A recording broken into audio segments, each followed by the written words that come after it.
함께 보실 하나님 말씀은 야고보서 3장 1절부터 12절입니다. 야고보서 3장 1절부터 12절. 제가 한 절, 여러분 한 절 번갈아서 읽겠습니다. 야고보서 3장 1절부터 12절입니다. 내 형제들아, 너희는 선생된 우리가 더 큰 심판을 받을 줄 알고 선생이 많이 되지 말라.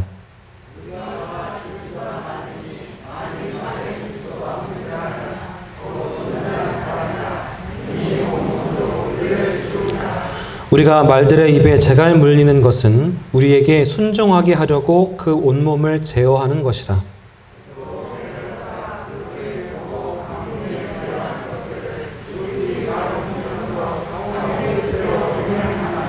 이와 같이 혀도 작은 지체로되 큰 것을 자랑하도다. 보라, 얼마나 작은 불이 얼마나 많은 나무를 태우는가.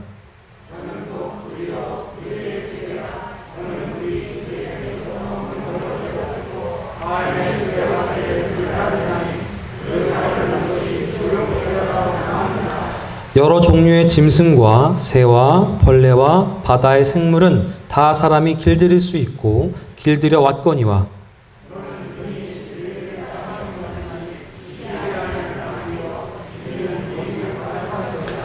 이것으로 우리가 주 아버지를 찬송하고 또 이것으로 하나님의 형상대로 지음받은 사람을 저주하나니,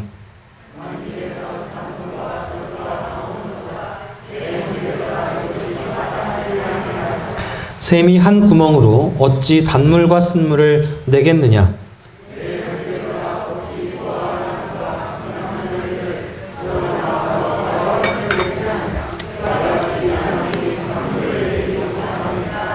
아멘. 네, 오늘 말씀의 제목은 언어의 힘입니다. 오니가 엄마한테 물어봤어요. 엄마, 거짓말하는 게 나빠요? 아니면 도둑질하는 게 나빠요? 엄마가 그러죠. 둘 다 나쁘지. 아니 엄마, 둘 중에 하나만 골라야 돼요. 둘 중에 어떤 게 나빠요? 잘 모르겠네. 도둑질이 더 나쁠까? 아니요. 거짓말이 더 나빠요. 왜? 도둑질은 그 물건을 돌려주면 되지만 거짓말은 하고 나면 취소할 수가 없잖아요 라고 그렇게 답을 했다고 합니다. 맞습니다. 우리가 한번 내뱉은 말은 취소할 수가 없습니다. 다시 퍼담을 수가 없어요. 속담에 이런 말 있죠. 말이 씨가 된다. 한 번 말하면 그걸로 끝나는 것이 아니라 사람 마음속에 들어가서 그것이 씨가 됩니다. 내 마음속에도 들어가고 상대방 마음속에도 들어가서 그것이 남아 있습니다. 그런데 그 씨가 어느 때에는 사람에게 활기와 용기, 힘과 소망, 기쁨, 행복을 주는 그런 생명의 씨앗의 역할로 생명의 씨앗의 역할로 심어지는 경우가 있고요. 또 어떤 때에는 절망과 우울과 슬픔, 고독, 포기의 씨앗으로 심겨질 때도 있다는 것입니다. 이 말의 씨앗은 사람을 살리는 강한 힘을 가질 수도 있고요. 또 사람을 죽이는 강한 힘을 가질 수도 있습니다. 생명의 언어가 있고 사망의 언어가 있다는 말입니다. 야고보가 예루살렘 교회에서 목회를 하면서 일어났던 많은 문제들이 결국은 말 때문이라는 것을 깨닫게 되었습니다. 가정의 불화도 말 때문에 일어났고 교회 분열과 다툼도 말 때문에 일어났다는 것을 깨닫게 되었습니다. 그래서 야고보는 말의 중요성을 거듭해서 강조하고 또 말에 대해서 비유로 강조하고 있는 것입니다. 오늘은 이 말에 대한 교훈을 생각하면서 함께 은혜를 나누고자 합니다. 3장 2절 말씀에 보시면 우리가 다 실수가 많으니 만일 말에 실수가 없는 자라면 곧 온전한 사람이라 라고 그렇게 되어 있습니다. 말에 실수가 없으면 온전한 사람이래요. 사람이 말에 대한 실수를 줄여야 사람답게 살아갈 수 있다. 뭐 그런 말이죠. 실수가 많으면 흠이 많은 사람이 될 수 있다. 그런 말이에요. 그렇기 때문에 우리 그리스도인들은 말을 함에 있어서 실수를 줄여야만 하는 것입니다. 사람에게는 누구나 인격도 있고 재산도 있고 명예도 있습니다. 하지만 그 아무리 훌륭한 것을 지녔다고 할지라도 어쩌다가 말 한 번 잘못하면 그 훌륭한 것들, 좋은 것들을 다 잃어버릴 수가 있습니다. 그 모든 것들을 얻기 위해서 바쳤던 수많은 노력과 땀, 세월들, 그런 것들이 하루아침에 물거품이 될 수 있다라는 말이에요. 12절 말씀. 내 형제들아 어찌 무화과가 감람 열매를 포도나무가 무화과를 맺겠느냐 이와 같이 짠물이 단물을 내지 못하느니라 라고 되어 있습니다. 무화과 열매가 열린 나무를 우리가 뭐라고 부르나요? 무화과 나무라고 하죠. 절대로 감람나무다라고 말하지 않아요. 포도나무가 열린 나무를 뭐라고 부릅니까? 포도나무라고 부르죠. 절대로 사과나무, 무화과나무 그렇게 부르지 않습니다. 마찬가지로 우리는 입의 열매를 보고 그 사람의 됨됨이를 파악할 수 있습니다. 거짓말하고 나쁜 말하고 거친 말하고 상소리를 하는 사람의 인격이 그분 참 고결한 인격을 가지셨네 하고 절대로 말하지 않습니다. 참된 말을 하고 좋은 말을 하고 부드러운 말을 하고 온유한 말을 하는 사람에게 저 사람 막대 먹었네 그렇게 말할 사람은 아무도 없을 것입니다. 우린 분명히 알아야만 합니다. 우리의 말은 나는 이런 사람입니다. 나는 이런 사람입니다라고 나의 됨됨이를, 우리 자신의 됨됨이를 드러내는 어떤 이름표라고 할 수가 있습니다. 예를 들어보자면 요한복음 11장 50절에 그 당시에 유대교의 종교 지도자였던 가야바라는 사람이 대제사장이 한 말이에요. 이 가야바가 예수님을 죽이자고 민중들을 충동질을 하면서 이렇게 말을 했습니다. 근데 이 한마디 말이 가야바의 인간됨을 결정짓는 그런 말이 될 줄은 그 자신도 몰랐을 거예요. 같이 한번 읽어볼까요? 50절 말씀 같이 한번 읽겠습니다. 시작. 한 사람이 백성을 위하여 죽어서 온 민족이 망하지 않게 되는 것이 너희에게 유익한 줄을 생각하지 아니하는도다 했으니. 무슨 얘기예요? 다수의 사람을 위해서 한 사람이 희생하자, 그러니까 한 사람을 희생시키자라는 단어예요. 그러니까 만약에 가야바가 내가 희생하겠다 그랬으면 좀 존경받았을 텐데 한 사람을 희생시키자라고 하는 거예요.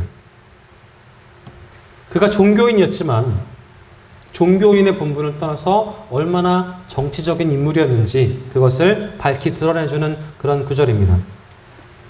온 백성을 위해서 일해야 하는 제사장이었지만 자기 권력과 안일에 집착했던 인물이라는 것을 우리에게 알려주는 구절인 것이죠. 한 생명을 위해서 발버둥 쳐야 하는 신앙인이었지만 다수의 이름으로 한 생명을 죽이는 데에 앞장서는 모습을 우리가 밝히 볼 수 있는 구절입니다. 위선자였던 것이죠. 역사는 이 말 한마디를 성경에 기록해 놓고 가야바라는 인물에 대해서 지금까지도 평가를 하고 있습니다. 성경에는 말이 많으면 실수가 많다는 것을 교훈하고 있습니다. 야고보의 목회 가운데에서 성도들이 상처받고 시험 들고 넘어지는 것들, 갈등과 분쟁이 일어나는 것들, 그것의 원인이 말 때문이라는 것을 알게 된 거예요. 그렇기 때문에 말에 대한 실수를 줄이라고 권면을 하고 있는 것입니다. 본문의 말씀에 보시면 야고보는 사람의 혀를 여러 가지로 비유를 합니다.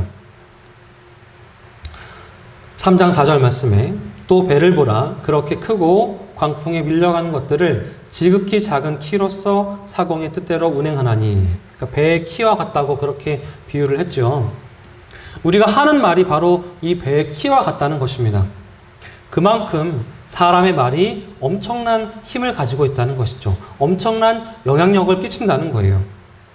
사람에게 상처를 입히고 사람을 해치게 하고 세상을 망하게 하는, 파괴하는 사망의 언어를 사용하지 말아야 한다는 것입니다. 또 3장 6절 말씀해 보시면 혀는 곧 불이요 불의의 세계라 혀는 우리 지체 중에서 온 몸을 더럽히고 삶의 수레바퀴를 불사르나니 그 사르는 것이 지옥불에서 나느니라. 혀는 마치 불과 같다고 비유했어요. 불이 한 번 붙으면 확 번지잖아요. 걷잡을 수가 없습니다. 작은 불씨가 엄청난 재산과 많은 생명을 빼앗아 갈 수가 있습니다. 한순간에 귀한 것들을 잿더미로 만들 수가 있습니다. 마찬가지로 사람의 말 한마디의 여파가 그렇게 클 수 있다는 것을 우리에게 알려주고 있습니다. 무심코 내뱉는 말이 마치 불을 지르는 것과 같다고 말할 수 있다는 거예요. 그만큼 무서운 것이 말입니다. 그래서 우리는 항상 거짓이나 비방이나 다른 사람을 아프게 하는, 해치게 하는 그런 사망의 언어를 지양해야 할 것입니다. 사람이 말을 했으면 그로 인해서 파급되는 결과, 그것을 책임질 줄 알아야죠. 또 혀는 독이 될 수 있다고 말을 했습니다. 3장 8절 말씀이죠. 혀는 능히 길들일 사람이 없나니 쉬지 아니하는 악이요 죽이는 독이 가득한 것이라. 세상에는 많은 것들이 잘 쓰면, 잘 사용하면 약이 되지만 잘못 사용하면 생명을 죽이는 독이 되는 것들이 참 많이 있습니다. 말은 세상을 살릴 수 있는 생명의 언어가 되기도 하지만 잘못 사용하면 사람을 죽이는 독처럼 사망의 언어가 될 수 있다는 것을 우리가 잊지 말아야 할 것입니다. 성도들의 말은 어디를 가든지 누구에게 말하든지 약이 될 수 있도록 해야죠. 독이 되면 절대로 안 될 것입니다. 바울이 디모데에게 쓴 편지 가운데에서 교회 일꾼이 어떤 사람이어야 하는지에 대해서 말한 적이 있습니다. 디모데전서 3장 8절 말씀에 이와 같이 집사들도 정중하고 일구이언을 하지 아니하고, 또 11절 말씀에 여자들도 이와 같이 정숙하고 모함하지 아니하며 절제하며. 바울이 교회 일꾼 자격으로 뭘 말하는 거예요? 말조심하는 것을 강조하고 있습니다. 교회 일꾼이 말조심하지 아니하면 교회 분위기가 깨어지고 교회 공동체가 엉망이 된다라고 강조하고 있는 거예요. 그래서 일구이언을 하지 아니하고, 다시 말하면 뭐예요? 이랬다가 저랬다가 하지 말고, 또 정숙하고 모함하지 아니하며 절제하며 라는 말은 쓸데없는 말을 하지 말라는 것입니다. 그렇게 교훈하고 있어요. 그러면 성경이 말씀하고 있는 위험한 말은 무엇인가? 첫 번째는 무시하는 말입니다. 무시하는 말. 농담으로라도 남을 무시하는 말을 해서는 안 될 것입니다. 언중유골이라고 하죠. 말 속에 뼈가 있다. 듣는 사람이 그렇게 오해할 수가 있어요. 나는 농담처럼 말했지만 듣는 사람이 이거 나한테 뭔 의도를 가지고 말하는 거네?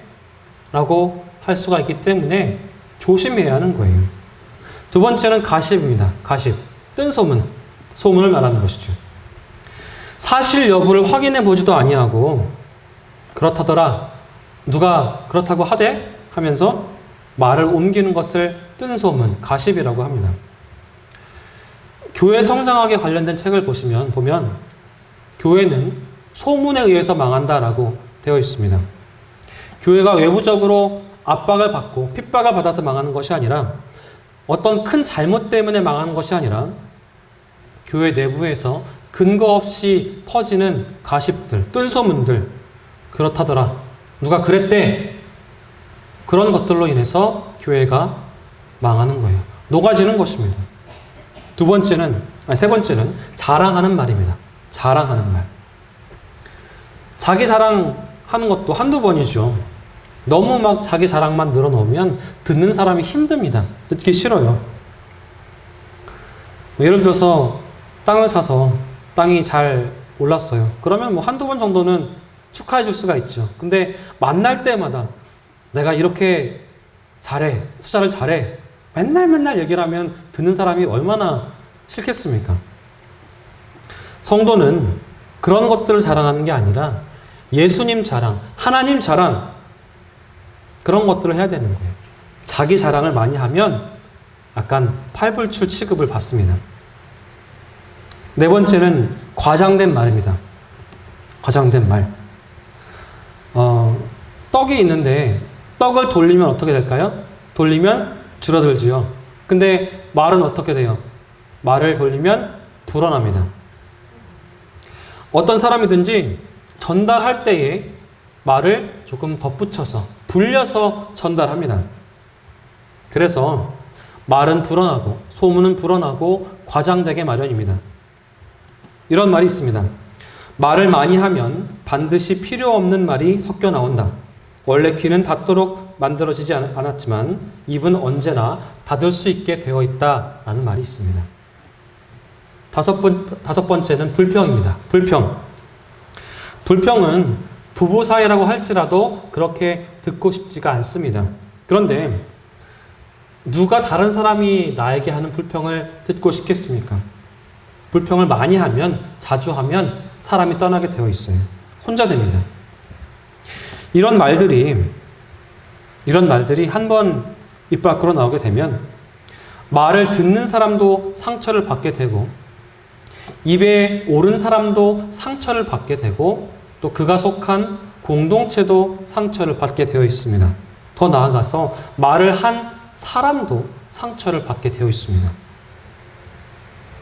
또 말을 듣는 것도 잘 해야만 합니다.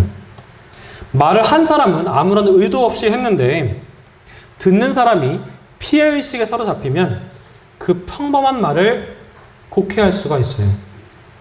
그래서 스스로 상처를 받는 거예요.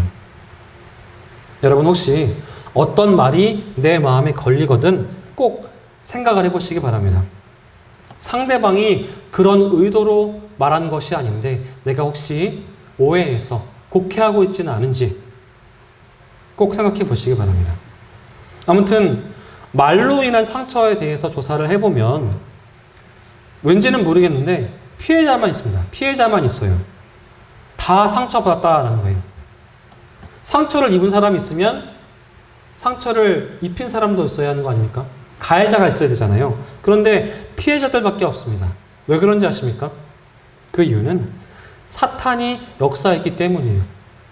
우리의 말이, 우리의 언어가 사탄의 도구가 되어서는 안 될 것입니다.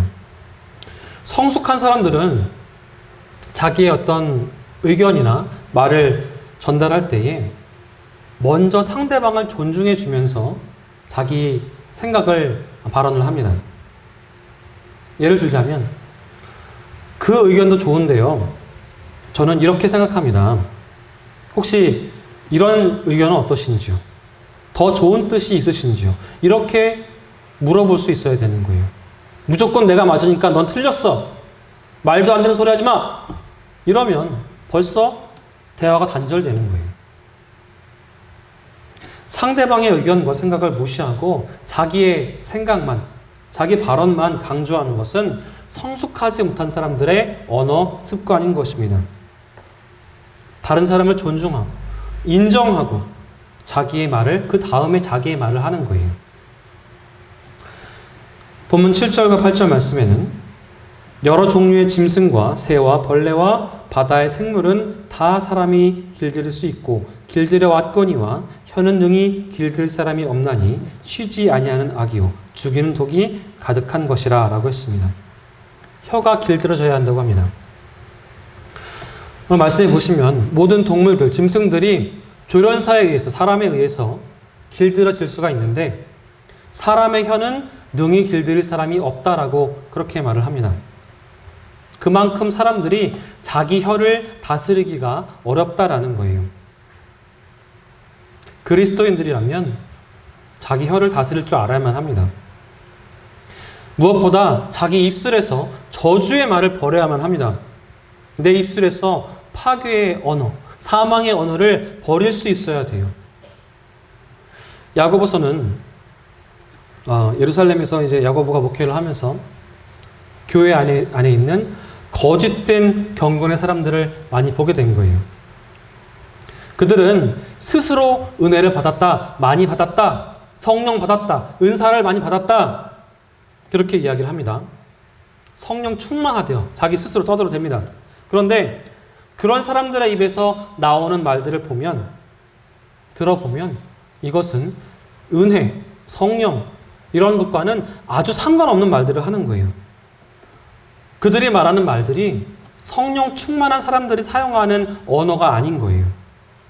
오히려 함부로 말하는 그런 말들 때문에 상처받은 사람들이 아주 많아진 거예요.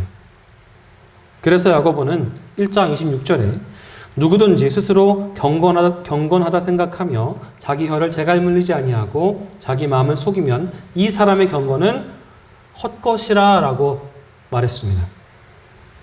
말을 함부로 하는 사람, 사망의 언어를 사용하는 사람, 그런 사람은 자기를 속이는 것뿐만 아니라 그런 신앙생활은 아무런 가치가 없다라고 말을 하고 있는 거예요.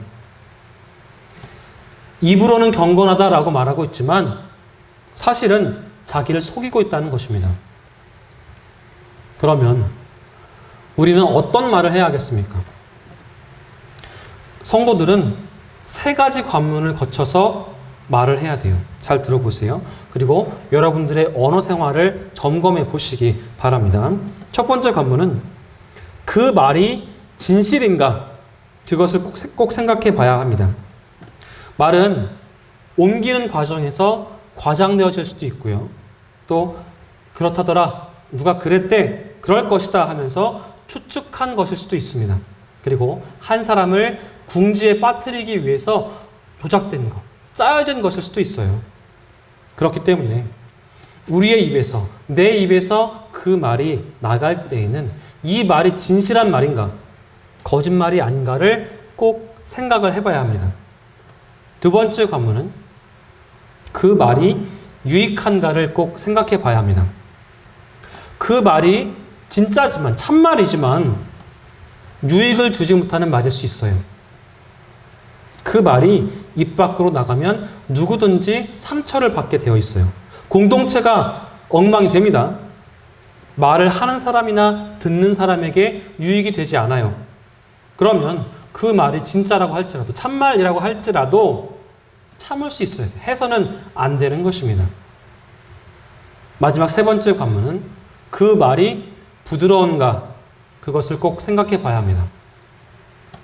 그 말이 참말이고 유익을 주는 말이지만 내 입에서 나갈 때 거칠게 나가서는 안 됩니다. 친절해야 돼요. 부드러워야 돼요. 따뜻해야 돼요. 거칠게 나가면 화가 나서 하는 말은, 흥분해서 하는 말은 절대로 받아들여지지 않습니다. 만약에 여러분들 자식에게 흥분해서 소리를 막 지르면서 말씀을 해보십시오. 야, 너 왜 공부 안 해? 빨리 들어와서 공부해! 듣겠어요? 아, 오늘 엄마가 왜 저러지? 아빠랑 싸웠나? 뭔 일이 있었나? 그러면서 벌써 마음에 반감이 일어납니다. 내 자식들도 그런 거친 말을 들을 때에 반감이 일어나고 듣기 싫은 마음이 드는데, 하물며 다른 사람이 그렇게 화내고 거칠게 말하는데 누가 듣겠어요? 여러분 다시 한번 생각해 보시기 바랍니다. 말을 하기 전에 이 말은 진실한가? 이 말이 유익한가? 이 말은 부드러운가? 다시 한번 생각하시면서 말씀하시기 바랍니다. 찬송도 축복도 말로 합니다. 그리고 칭찬도 원망도 저주도 말로 합니다. 히브리 말로 축복이란 단어는 바라크입니다. 바라크라는 단어의 뜻은 좋은 뜻의 말을 한다라는 거예요. 좋은 의미의 말을 한다라는 거예요. 그래서 하나님께 바라크하다 그럼 뭐예요? 찬양한다라는 말이 되고요. 하나님께서 사람에게 바라크한다 그러면 하나님께서 축복해 주신다 그런 말이에요. 그러니까 사람이 하나님을 향해서 좋은 말을 하는 것이 찬송입니다. 사람을 향해서 좋은 말을 하면 이것은 축복이 된다라는 거예요. 사람의 말은 양면성이 있습니다. 축복과 저주의 말을 다 할 수 있어요. 우리가 망한다, 죽겠다, 죽는다 그러면 어때요? 진짜 아프고 진짜 죽고 살 수가 없습니다. 망해요. 복을 빌 때에 복이 됩니다.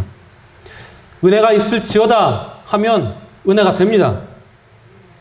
성령 충만 받은 사람들은 축복의 말을 해요. 생명의 말을 합니다. 창조적인 말을 해요. 여러분 기억하십시오. 언어의 변화가 행복의 척도가 됩니다. 행복하시려면 먼저 말부터 행복하게 하십시오. 말이 좋아져야 돼요. 말이 신선해지고 말이 고와지고 부드러워져야 되는 거예요. 그래서 파괴의 언어가 아니라 창조의 언어를 해야 하는 것입니다.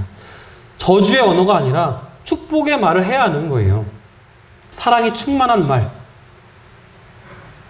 그래서 부드럽고 온유한 말들을 하셔야 하는 것입니다. 예를 들면 감사해요. 사랑해요. 힘내세요. 위로할게요. 아무 조건 없이 당신을 용서합니다. 이런 말들을 내가 하잖아요.